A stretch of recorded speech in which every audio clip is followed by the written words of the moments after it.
Ay, ah, si Betsy na lang. Aling Susan, ilang beses na bang sinasabi sa inyong bawal nga kayo rito eh. Hindi kayo pwedeng pumasok. Ay, kulit.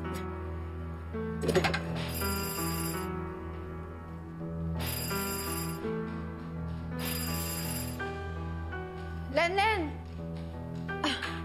Ano ba yun? Sino yun? Bakit may doorbell ng doorbell? Eh di, nanay niyo po, nagpupumilit pumasok. Hindi ko pinayagan, dahil bilin niyo po, wag kong papasukin. O sige na, ako na bahala. Pero sana huwag nang makarating sa Sir Robert mo, ha? Opo. Salamat.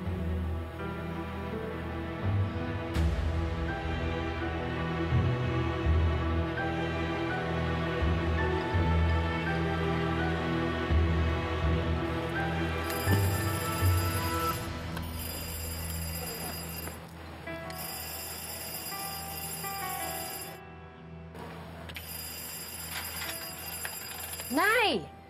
Anong ginagawa niyo dito? Di ba sabi ko sa inyo, bawal muna kayo dito? Hingi sana akong anda sa'yo eh.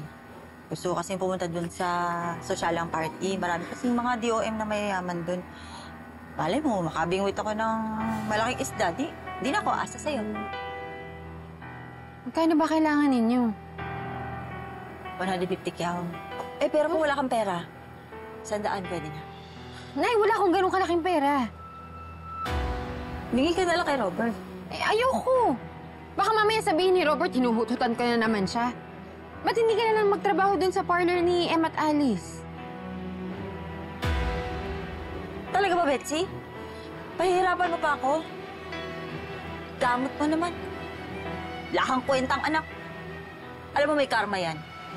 At pag nangyari yon, gagapang ka pabalik sa akin. Hihingi kang tulong.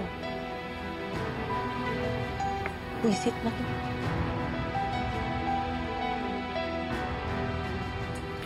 Wisit na, Betsy, yan. Ang totoo sing... Pareha lang yung hinihingi ko sa kanya. Lakas man ang loob niya para pagdamutan ako. Ay, Mother, may point din naman si Betsy. Siyempre, nagpapagod siya kay Robert. Hindi naman pwedeng hututera pa rin yung peg niya. Correct. Alam mo, mas malaki nga naman ang mapakikinabangan ni Betsy kapag nakuha niya ang amor ni Robert para sa baby, di ba? Lalo na ngayon, wala na si Gina sa mansyon.